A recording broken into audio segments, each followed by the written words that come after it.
Hello friends, welcome to AKR Academy. Let's get started. Come to the point. First question is polynomials 2.1 exercise. First question is which of the following expression are polynomial in one variable and which are not a state region for your answer. Questions के ऊपर में आते हैं. First question दिया हुआ है आपका, क्या दिया हुआ है? फर्स्ट क्वेश्चन दिया हुआ है 4x² माइनस 3x प्लस 7 दिया हुआ है. समझ में आ रहा होगा. तो इसको हम लोग जैसे क्या करेंगे, पोलिनोमियल कौन सा वेरिएबल का है? ये वन वेरिएबल का पोलिनोमियल्स है. तो क्यों है उसका रीजन भी हम लोगों को देना था. Polynomial is a one variable of x. इसको फर्स्ट वाले को क्या लिखेंगे?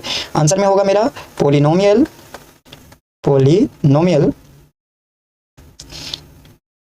In one variable of x. समझ में आ रहा होगा. अब बोलेंगे कि वेरिएबल टू वेरिएबल का कौन सा होगा, तो जिसमें एक्स है, ओनली एक्स लगा हुआ है, वो वन वेरिएबल का. एक्स और वाई जहां जहां मिलेगा वो जो है आपका टू वेरिएबल का हो जाएगा. बट हमसे इसमें पूछा क्या है? ओनली वन वेरिएबल के बारे में ये बात किया हुआ है. तो हम वन वेरिएबल के बारे में ही इसमें बात करेंगे. तो हमें इसमें जो है टोटल अल्फाबेट देखिए, ध्यान से देखिए, एक्स ही है सिर्फ, ना वाई नहीं इन्वॉल्व है. सिर्फ एक ही लेटर है जो कि एक्स है. वाई अगर हो जाता तो फिर चेंज हो जाता है ये. ठीक है. आइए सेकंड क्वेश्चन आपको क्या दिया हुआ है. सेकंड क्वेश्चन में देखिए y² प्लस √2 दिया हुआ है. ठीक है. तो इसमें भी जो है सिंगल है वाई, तो ये भी क्या हो जाएगा? One variable. तो इसमें भी आंसर में हम लोग क्या लिखेंगे?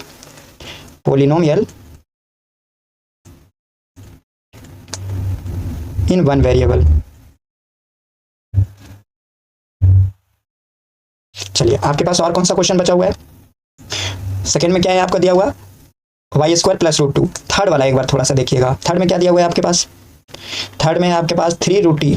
ठीक है. देखिए यहाँ पे भी ओनली टी दिया हुआ है, फिर अगले वाले में भी टी ही यूज किया हुआ है, कोई और अल्फाबेट नहीं है. तो यहाँ पे भी कौन सा हो जाएगा बताइए? Is not a polynomial as a power. याद रखिएगा, कभी भी एक पॉइंट आपको ध्यान देना है कि कभी भी पोलिनोमियल रूट में नहीं होता है. स्क्वायर फॉर्म में हो सकता है, क्यूब फॉर्म में हो सकता है, 1/2 फ्रैक्शन फॉर्म में भी नहीं हो सकता है. तो ये तो ऑलरेडी रूट फॉर्म में है, तो ये पोलिनोमियल आपका नहीं है. अल्फाबेट तो है ही, बट जैसे इसका जो है रूट फॉर्म में. अगर रूट फॉर्म में नहीं होता, स्क्वायर होता, तब जैसे ये पोलिनोमियल फॉर्म में आता. वो पोलिनोमियल फॉर्म का फॉर्मेट क्या है? ax² plus bx plus c is equal to 0. तो आप इंट्रोडक्शन में इससे देखने से पहले इंट्रोडक्शन जरूर देखिएगा.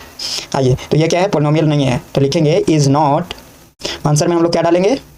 Is not a polynomial. Is not a polynomial. Not a polynomial as a power. As a power t in root t. t in root t is not a whole number. Is not a whole number. समझ में आ गया होगा. Root में कभी भी हो तो आप जो है उसको हटा देंगे, है ना. तो पोलिनोमियल नहीं मानेंगे आप.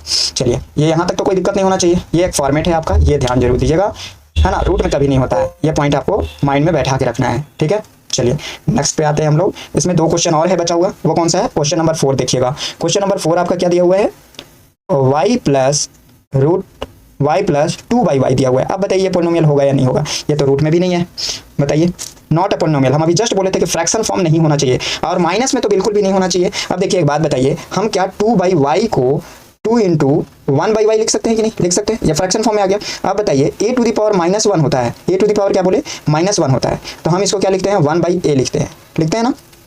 तो क्या हम ये 1/y लिखा हुआ है, तो क्या नहीं लिख सकते हैं y के पावर -1? तो ये आ गया ना नेगेटिव. तो यहाँ पे तो नेगेटिव का फॉर्मेशन हो गया ना, इसीलिए ये भी पोलिनोमियल नहीं है. समझ में आ गया होगा. तो आंसर में हम लोग क्या लिखेंगे? Is not y plus 2/y is not a polynomial. y reason भी बोला था, polynomial as power of y in second term. Second term में जो है क्या है? नेगेटिव में है. और एग्जाम में लिखते समय दैट इज करके जरूर लिखेंगे इस जगह पे. 1/y is equal to y to the power -1. तो ये नेगेटिव वाला जरूर दिखाएंगे वहां पे कि नेगेटिव है, इसीलिए नहीं हो पाया. Is not a whole number. यहाँ पे साइड में हम लोग लिख लेंगे is not a whole number. समझ में आ गया होगा. चलिए 5 नंबर बचा हुआ है आपके पास. क्या दिया हुआ है? x⁻10 प्लस y⁻3 दिया हुआ है. अगला t⁻ क्या दिया हुआ है? 50 दिया हुआ है. समझ में आ रहा होगा आपको. चलिए इसको हम लोग चेक करेंगे कैसे. Is not a polynomial 3 variable x y t. अब हम क्या बोले थे कि वेरिएबल आपको चेक करना वन वेरिएबल वाला. इसमें तो डिफरेंट हो गया अल्फाबेट, x अलग है, y अलग है, t अलग है. तो ये भी पोलिनोमियल फॉर्मेट में नहीं हुआ, क्योंकि जो है वन वेरिएबल के बारे में हमसे पूछा था, है ना. तो वन वेरिएबल में क्या सभी जो है सेम में होना चाहिए. अल्फाबेट अगर x यहाँ भी है तो यहाँ भी होना चाहिए, यहाँ भी होना चाहिए, y यहाँ भी है तो यहाँ सभी के प्लेस पे होना चाहिए. बट यहाँ तो जैसे अलग हो गया. तो इसको भी हम लोग क्या लिखेंगे? Is not. आंसर में लिखेंगे is not a polynomial in one variable. One variable but a polynomial in three variable. कितने वेरिएबल है इसमें? Three variables. वन वेरिएबल्स के बाद क्या था? यहाँ थ्री आ गया, three variable x y and t. कौन कौन है? X y and t. समझ में आ गया होगा। आइए नेक्स्ट क्वेश्चन पे हम लोग आते हैं। ठीक है, नेक्स्ट क्वेश्चन भी वही था आपका। तो चलिए अगले पे आते हैं हम लोग। अगला में दिया हुआ है write the coefficient of x square in each of the following. क्या बोला हुआ है कि write the coefficient of x square in each of the following. हर में जो है किसका कोफिशिएंट लिखना है? एक्स स्क्वायर का। तो जहां जहां एक्स स्क्वायर है, अच्छा एक बात बताइए कि एक्स के आगे कुछ भी नंबर नहीं है तो हम लोग एक मानते हैं। क्यों मानते हैं? कि 1 इंटू एक्स करेंगे तो एक्स ही होगा, क्योंकि दुनिया में किसी भी नंबर को अगर एक से मल्टीप्लाई किया जाए तो वो जितना है उतना ही रहता है। तो इसमें हमको जिसका वेरिएबल पूछा है उसके अगर वेरिएबल हम पूछे कि एक्स का कितना होगा, तो एक्स के सामने में क्या है आपका? जस्ट आगे में तो 1 है। अगर हम ओनली एक्स लिख दिए कितना है तो आप बोलेंगे कि 1 है, क्योंकि 1 से मल्टीप्लाई पे। अगर हम 2x लिखते हैं और एक्स का वेरिएबल पूछते हैं तो आप बोलेंगे कि ये वाला होगा 2। अगर इसी जगह पे हम क्या पूछ दे? एक्स स्क्वायर है, एक्स स्क्वायर के आगे कुछ भी नहीं है तो हम क्या मान लेंगे? 1 है। बट अगर जो है एक्स स्क्वायर के आगे जो है माइनस एक्स स्क्वायर लिख दे रहे हैं तो आपके आगे जो है क्या होगा? 1। तो ये हो जाएगा माइनस से लगा हुआ तो -1 हो जाएगा। समझ में आ रहा होगा। अगर एक्स स्क्वायर हम पूछ दिए π/2 लिख दिया और उसके बाद पूछ दिया कि एक्स स्क्वायर के बताइए कि वेरिएबल क्या होगा, तो π/2 लिखेंगे। समझ में आ रहा है? मतलब आगे वाले नंबर को लिखना है, माइनस है प्लस है, वो साइन को आपको ध्यान देना होगा। चलिए आते हैं हम लोग क्वेश्चन के ऊपर। फर्स्ट क्वेश्चन आपको क्या दिया हुआ वो ध्यान से देखिएगा। फर्स्ट क्वेश्चन इन लिखेंगे। फर्स्ट क्वेश्चन में लिखा हुआ है आपका 2x स्क्वायर प्लस एक्स। अभी जो समझाया है उसके ऊपर में अप्लाई आप कर सकते हैं। आप ही बताइए इसका कोफिशिएंट कौन सा है? एक्स स्क्वायर का कोफिशिएंट कौन सा है वो बताइए। तो लिखेंगे कोफिशिएंट ऑफ, बताइए क्या है? एक्स स्क्वायर का। तो एक्स स्क्वायर के आगे में कुछ है? नहीं है, तो हम क्या लिख लेंगे? इज 1। कुछ भी नहीं रहता है तो 1 मानेंगे। तो ये फर्स्ट का आंसर हो गया, ये आपका आंसर है। सेकंड में आपको आइए, सेकंड में क्या दिया हुआ है? 2 minus x square plus x cube. अब एक्स स्क्वायर के आगे कौन सा कोफिशिएंट है? कोफिशिएंट ऑफ एक्स स्क्वायर देखिए, coefficient of x square is क्या है? आगे में कुछ भी नंबर नहीं है, माइनस तो लगा हुआ है ना, साइन को रख दीजिए -1। यही आपका आंसर है। समझ में आ रहा होगा, कोई दिक्कत तो नहीं होना चाहिए। अब आया कि दूसरे में बोला हुआ है कि आप थर्ड वाले पे आते हैं कि थर्ड में क्या दिया हुआ है? थर्ड आपका दिया हुआ है π/2 एक्स स्क्वायर प्लस एक्स। समझ में आ रहा है? तो इसमें जो है क्या करेंगे? कोफिशिएंट ऑफ क्या लिखेंगे? Coefficient of x square is, x square के जस्ट बगल में कौन सा है? ये वाला है, ये पार्ट। तो आपका π/2 है, इज π/2 लिख देंगे। यही आपका आंसर है। समझ में आ रहा होगा। फोर्थ में आइए, फोर्थ का क्वेश्चन क्या है? √2x - 1। अब आप ही बताइए, एक्स स्क्वायर का पूछा है, यहाँ एक्स दिया हुआ है, तो क्या इसका होगा कुछ? वो बताइए। नहीं है, कोफिशिएंट है ही नहीं। यहाँ तो एक्स है बट पूछा है एक्स स्क्वायर का। अगर एक्स का पूछता तो लिखते, बट यहाँ पे एक्स स्क्वायर का पूछा है तो इसीलिए यहाँ पे कुछ भी नहीं है। तो हम लिखेंगे, इस प्लेस पे आप डाल देंगे x square is not present, hence no coefficient. समझ में आ गया होगा। तो ये आपका आंसर है, इसका ये आंसर है। चलिए हम लोग नेक्स्ट क्वेश्चन पे आते हैं। अगला क्वेश्चन 2.1 का है, क्लास 9 का है, हम लोग बना रहे हैं। क्वेश्चन नंबर 2 पे right the coefficient of x square in each of the following. अब हर का कोफिशिएंट लिखना है एक्स स्क्वायर का। तो अभी जस्ट जो बताया है वही क्वेश्चन यहाँ पे रिपीटेड है।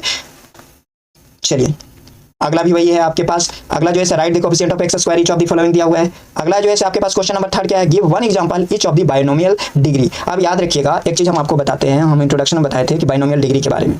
हम बोलते हैं डिग्री किसको बोलेंगे? आपका घर का जो बड़ा सदस्य होता है उसको हम डिग्री मान के चलते हैं। आपके दादाजी हैं घर का हेड ऑफ द फैमिली, तो सबसे बड़ा जो नंबर होगा वही आपका डिग्री कहलाता है। कोई भी पोलिनोमियल में सबसे ज्यादा जो हाईएस्ट डिग्री होगा, हाईएस्ट नंबर होगा पावर में, वही आपका डिग्री कहलाएगा। बट यहाँ पे डिग्री को लेकर एक क्वेश्चन बनाने के लिए हमको बोला है, तो आइए हम लोग बना के देखते हैं। सबसे पहला क्या लिखेंगे? सोल्व लिखेंगे हम लोग x टू दी पावर 35। ठीक है, x और अगले वाले को हम मान लेते हैं x to the power 35 plus क्या डाल दे? 5 डाल देते हैं। ठीक है, वो आपके ऊपर डिपेंड करता है। 5 की जगह 10 डालिए, 13 डालिए, वो आपके ऊपर डिपेंड करता है। अब बाइनोमियल डिग्री कितना है? इसका मेन डिग्री कितना हो गया? 35। समझ में आ रहा होगा।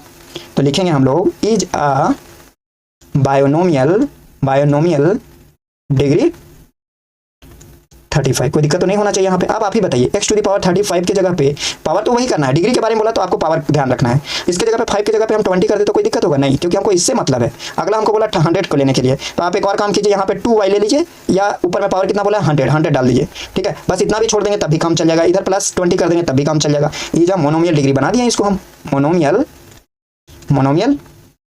डिग्री क्या है? 100। समझ में आ रहा होगा। आइए हम बाइनोमियल क्यों ऐसा लिए वो ध्यान दीजिए। फर्स्ट में बोला था हमको बाइनोमियल लेने के लिए, तो दो को पॉइंट हम लिए, एक जो है x टू दी पावर 35 ले लिए और दूसरा वाला जो है हम लोग क्या ले लिया वो ध्यान दीजिए। फर्स्ट वाला को क्या ले लिया हम लोग x टू दी पावर 35, ये बाइनोमियल बना दिए। दूसरे वाला को हम लोग क्या कर लिए, यहाँ देखिए मोनोमियल के बारे में हमसे पूछा था, क्या पूछा था, मोनोमियल, मोनोमियल बोला है, तो सेकंड वाले को क्या बोल रहा था, मोनोमियल बनाने के लिए, इसीलिए नहीं तो +20 हम लोग लगाते। ठीक है, ये हो गया सेकंड। तो दोनों हम लोग बना लिए, बाइनोमियल के बारे में बात किया तो बाइनोमियल बना लिया, और फिर जो है मोनोमियल। अगर बाइनोमियल और मोनोमियल समझना होगा तो आप इंट्रोडक्शन जरूर देखिएगा। चलिए नेक्स्ट क्वेश्चन पे आते हैं हम लोग। नेक्स्ट क्वेश्चन दिया हुआ है, क्वेश्चन नंबर 4 है आपका, right the degree of each of the following polynomial, right the degree each of the following polynomial. अब डिग्री के बारे में हम बात बोले थे, तो डिग्री में हम बोले थे कि आपके पास एक पॉइंट है, अगर मान लीजिए सपोज कीजिए ये आप है, ठीक है, और ये आपके पिताजी हैं और ये आपके जो है से मम्मी जी हैं। ठीक है, आप ध्यान से सुनिएगा, थोड़ा सा मम्मी जी का फेस टेढ़ा दिख रहा है, मैनेज कर लीजिएगा। चलिए यहाँ पे पॉइंट पे आते हैं, और इसमें एक दादाजी हैं, तो सबसे घर में किसका सबसे ज़्यादा चलता है, तो आपके दादाजी की, दादाजी जो बोलेंगे वही जो है काम होगा। तो आपके दादाजी जो हुए ना, तो वो हुए हाईएस्ट पावर, क्या हुए, उनके पास जो है क्या होता है, पावर होता है, क्या होता है, उनके पास पावर होता है, वो जो बोलेंगे वही करना होगा। तो इसमें भी ऐसा ही कुछ होता है, वो ध्यान दीजिए। देखिए ऐसा कैसे हो जाएगा, देखिए फर्स्ट क्वेश्चन बोला हुआ है, फर्स्ट क्वेश्चन में हमको क्या बोला वो ध्यान दीजिए, 5x³ plus 4x² plus 7x। अब यहाँ देखिए सबसे ज्यादा दादागिरी कौन करेगा, x के पावर 3 है, हाईएस्ट पावर को ध्यान देना है, तो 3 है, तो इसका डिग्री क्या हो जाएगा आपके पास, डिग्री भी फर्स्ट का आंसर हो जाएगा 3, बस इतना ही करना था।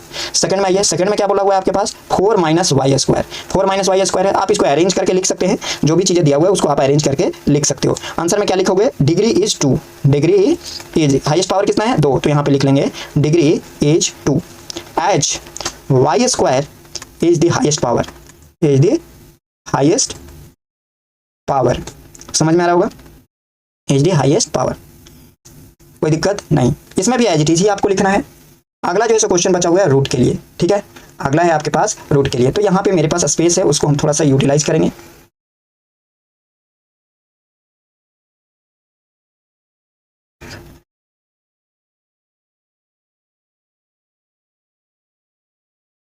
चलिए आते हैं हम लोग क्वेश्चन पे। सबसे पहला जो है अगला वाला को क्या बोला,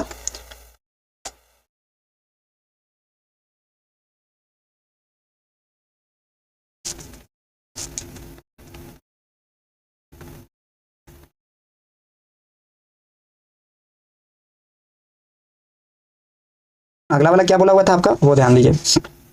अगला क्वेश्चन क्या था आपके पास, थर्ड नंबर को देखिए, थर्ड नंबर में क्या दिया हुआ, 5t - √7 दिया हुआ है, समझ में आ रहा होगा आपको। तो ये वाले को क्या करेंगे, जो आपके रूट में है उसको क्या करते हैं हम लोग, यहाँ पे highest power, t is the highest power हो जाएगा। थर्ड वाला में जो आपको दिया हुआ है रूट में, तो लिखेंगे डिग्री इज 1, डिग्री क्या हो जाएगा 1, यहाँ पे लिखेंगे डिग्री, इसका कुछ पावर ही नहीं है, और ऐसे रूट में तो होता ही नहीं है, आपको ऑलरेडी हम बोले थे डिग्री इज, टी के पावर कुछ भी नहीं है तो 1 मान लिए, डिग्री इज 1। अगर मान लीजिए सपोज कीजिए 7 रूट का वैल्यू 1/2 होता है, तो इसको तो 0.5 हो जाएगा, तभी पावर कहाँ हुआ, तो ये है, बट वहाँ पे जो है वेरिएबल तो है ही नहीं, तो यहाँ डिग्री इज 1। ठीक है, as t is the highest power,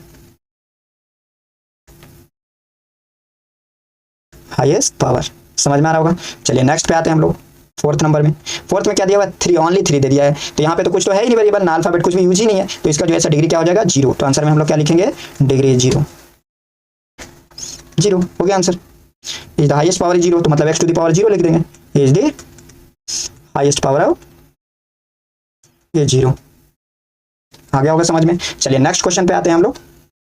अगला 5 नंबर, ये लास्ट क्वेश्चन है आपके पास 2.1 का, इसमें भी बोला classify the following in linear, quadratic और क्यूबिकल, लीनियर, क्वाड्रेटिक और क्यूबिकल आपको पता करना है, तो एकदम आसान भाषा में हम लोग पता करेंगे क्या होता है। फर्स्ट क्वेश्चन क्या दिया हुआ है आपके पास, फर्स्ट में आपको दिया हुआ है x² + x, आप ही ध्यान से देखिए, ये जो है क्या है 2, मतलब पहले क्या बोले थे, मोनोमियल, बाइनोमियल है ना, बाइनोमियल, ट्राइनोमियल, क्यूबिकल, ऐसे ही ट्राइनोमियल हो गया, इस टाइप से हम बताए हुए थे।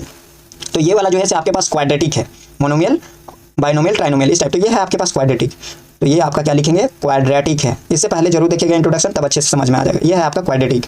ठीक है, अगला आइए देखिए, सेकंड नंबर में क्या दिया हुआ है आपके पास, x - x³ दिया हुआ है, क्यूब दिया हुआ है, क्यूब से ही समझ जाना चाहिए कि ये क्या है, क्यूबिकल, ये है क्यूबिकल। थर्ड में आपको क्या दिया हुआ है, थर्ड में दिया हुआ है आपके पास y + y² + 4, तो ये क्या हो जाएगा आपके पास, क्वाड्रेटिक है, ये देखिए स्क्वायर दिया हुआ है, क्वाड्रेटिक है। चलिए अगला जो है फोर्थ नंबर में आइए, फोर्थ नंबर आपको क्या दिया हुआ है, फोर्थ में दिया हुआ है आपके पास 1 + x दिया हुआ है, ये कौन सा हो जाएगा भाई, 1 + x है, तो ये तो लीनियर है, क्या है, लीनियर है। चलिए फिफ्थ नंबर में आते हैं, फिफ्थ में आपको क्या दिया हुआ है, फिफ्थ में आपका क्या दिया हुआ है, 3t दिया हुआ है, क्या दिया हुआ है, 3 × t, इसको क्या मानेंगे, ये भी आपका जो है क्या है, लीनियर है, लीनियर है, कोई तो पावर है ही नहीं। अगला जो है हम लोग 6 नंबर में क्या दिया हुआ आर स्क्वायर दिया हुआ है, तो आर स्क्वायर क्या है, स्क्वायर है, पावर क्या है स्क्वायर, यहाँ 1 है उसका लीनियर हम मान रहे हैं, स्क्वायर क्या है क्वाड्रेटिक है, तो यहाँ क्या डाल देंगे क्वाड्रेटिक है। समझ में आ गया होगा। अब आइए जो है अगला 7th नंबर में आइए। 7th नंबर में आपका क्या दिया हुआ है 7x क्यूब। 7x क्यूब आपका क्या है क्यूब है, पावर क्या है क्यूबिकल। चलिए एक हम छोटा सा ट्रिक बताते हैं कि इसको पहचानेंगे कैसे।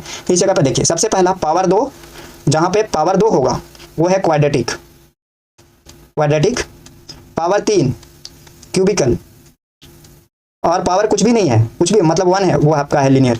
कोई दिक्कत नहीं होना चाहिए, ये आपका है लीनियर। समझ गए होंगे, ये आपके पास ठीक है, आप कर सकते हो।